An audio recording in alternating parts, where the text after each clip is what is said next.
corporate social responsibility. It's become a buzzword. It's become something that has become very current. अब तो सड़क पे भी जो चलता है वो CSR की बात करता है. They're all talking about it, the NGOs. They don't, I think, fully understand what it is. But they know it's something that has to be done, and Government of India has given a directive. It is not as, let me give you a preface. Before the announcements by Government of India, in a very recent, I think, policy document, CSR existed in this country as it has existed in the world. The Western countries, of course, in their own way, have been leading lights as far as CSR is concerned, because we know of many, many big ventures or foundations, beginning with the Rockefeller Foundation and the Ford Foundation and the Carnegie Mellon Foundation, now recently the Bill Gates, Susan Dell. I mean, there are huge number of foundations that have only given for charitable purposes and philanthropy. No less in our own country. Hamare desh mein bhi, there have been so many wonderful people who have done well in the past, and not so well, but have given of themselves.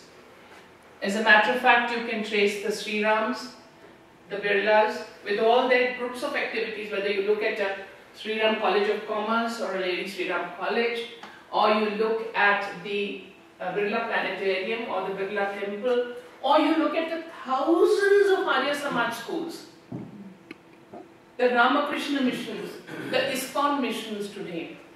Something closely connected with religion, not connected with religion, but you know, the Ramakrishna Foundation or the Swami Dayananda Saraswati Chinmaya missions, these were all aspects of CSR. Maybe not by a productive modern factory or a modern firm that was doing this work as corporate social responsibility, not in so many words, but it was always a debt that they owed society. People who did well in their lives, whether it was just a man who ran a dukan, a store, or a lala who was just having a ration shop. If he did well, he set aside something for the poor and set up a small dispensary, a small school, a small area where children could play, a park. Something was done for the surrounding area, for the society, for the good of others, without asking from them to contribute. Just doing it of your own. So CSR, in a kind of invisible way, has always existed in every society. People do charitable things. I mean, after all, Mother Teresa, what she didn't have a big factory and take the money from there, but she devised. She raised donations and did it. It was a kind of responsibility. I won't say it's corporate responsibility. It was an individual's feeling for society. Now, in corporate responsibility, I think what government is trying to inculcate in all units that work in the country, that produce, that employ, that are productive, that if you are a corporate existing in this country, then part of your profits after tax, some minimal amount, they have fixed it at 2%, but some amount should be used for the immediate benefit of the surrounding community or communities at large. And here we automatically come to women and children. I'll tell you why. Even most of the grants given by the government ministries have been for in the area of medical and health, education, vocational education and training, child care, creches. These are the areas where they have spent originally given grants. Government itself has laid the example from various ministries giving out on social justice and empowerment for the handicapped, for the poor, for the backward, for the blind. In that sense, government laid an example, and government has done that. Women and children in a community like ours in this country, or even if you go to other continents like Africa, other countries in Asia, even in the West, are by and large groups of people that need help. Large numbers of women comparatively would be below the poverty line compared to the male counterparts. In the lower strata of society, absolutely the lower, below poverty level, that kind of level, the women and children are the most numerous. Because they are helpless, because they are poor, because of that they don't have a voice. And because they don't have a voice, somebody has to help them. Now obviously they cannot pay for the help, so it has to be done without payment, it has to be done voluntarily by a certain group. So women and children automatically have benefited, automatically have come to the forefront whenever there was some reform or something good to be done for them. In many countries like in Africa and in Asia, the neglect is there in education and health. And who in education and health is by far neglected? It's women and children. Women, because they can't afford it, they come last in the family when money has to be spent out of a family budget.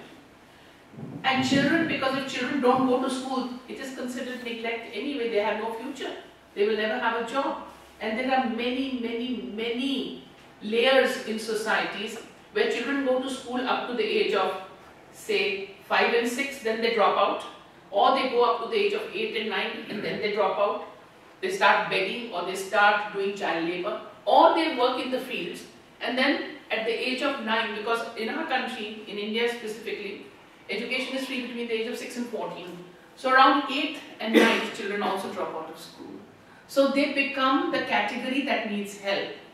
So you will see a lot of corporate social responsibility has focused on helping children in education, in remedial classes, in English education, in vocational education, in placement. Because education is an area that is still quite negative in terms of complete impact. There hasn't been a complete impact, there's not 100% literacy. Kerala is one state where there is 100% literacy. But even there, children are still in need of help because they don't have job placement. Large numbers of children, when they become adults, migrate to the Middle East. But even in Kerala, you need help, you need to sort it out, to adjust the education to the employment opportunities, to have a tight fit. And in terms of women, because of the social problems in our society, because of the way the social customs and traditions are, you find many women are within the poverty level, but many women also are heading single households. They don't get enough to eat, they cannot get ration cards made, they cannot take their children to a hospital, they are very needy. So automatically they become the ones you first think of when you set up a CSR project, that we will help women and we will help children. Government has done that, and I think the private corporate sector has also, to some extent, followed that line. You might set up a school instead of directly helping, you might set up a college instead of directly helping the child. But you would be setting up a library, or you would be setting up something which will ultimately help the child. And if you help the child, you automatically help the woman. 100% if your project is for the child is the child of the mother. So who do you end up helping? The mother. So you are automatically helping both. That is a symbiotic relationship, the woman and the child. So you help the mother, you help the child, you help the child, you help the mother. It's completely, it impacts both. You help one, it impacts both. That is not so in any other help you render. You give a man some help, it may not necessarily trickle down to the child. But if you help a woman, it will trickle down to the child. You can be 100% sure it will. And if you help the child becomes better. It either gets education or health or food. Then automatically the mother is helped because she doesn't have to then provide it. The relationship, I'm just telling you, between a mother and child, and that's why when he said, why does a lot of CSR